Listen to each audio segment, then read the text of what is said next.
Bandla, where all human beings have done things. As abantu bayenze izinto la emgaqweni, human beings have done things. People have done things. They have mixed themselves in weird stuff and then later on bayazisola. Mara good, too late. They can't reverse what they started. I keep getting the dogs of Beauty and the Beast, Hunchback of Notre Dame. I spoke about that in my other short.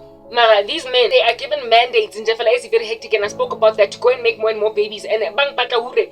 And as I'm flooded, I'm bombarded by the dog of hanging out with Beast as Beauty. And I'm like, I'm not gonna go and be with an occult practitioner, some dude that's not even a real human being anymore.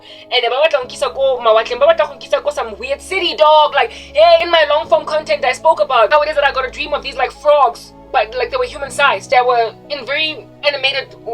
God brought them forth so that the imagery was not too disturbing to me, because I thought God would be very disturbing for me. So they look cartoonesque. They look like Pixar, right? The dream was in Pixar type animation style. So they were walking frogs that look, however, like Pixar characters. So they weren't as menacing as indeed a giant human-sized frog would look. And instead of them being on fours, they were upright, standing like with twos. The way that you and me would stand, and our legs are legs, but with all of them, with frog, they've got hind legs and they've got four legs because they are on their legs. They're crawling on the floor as a beast, but these ones were standing and they were walking, but they were all young frogs, and they were in this beautiful city, walking in it almost as if they were being shown this city with a tour guide, and they were looking around in awe at this very beautiful city. And I had an understanding that the city was otherworldly. It was not of this world. It was either in another dimension, or even if it was within this dimension, it was unseen by proper human beings. It was a space that could only be tapped into in a spiritual sense. And these people were walking in there, but they were not people. They were frogs. They were giant frogs.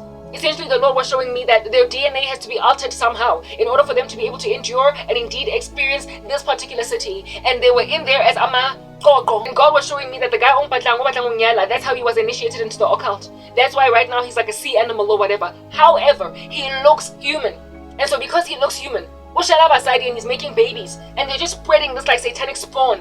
And bayangi ebatum bang batla. So in that very sea that that very city that I saw in my dream, I keep getting visions now, as opposed to it being a dream. The 180 Koko was a dream where I was sent there to Nami. And I was also reduced to a little child, where it is that I was a little girl carrying a gold gross in the city, however, tour guided by a beast.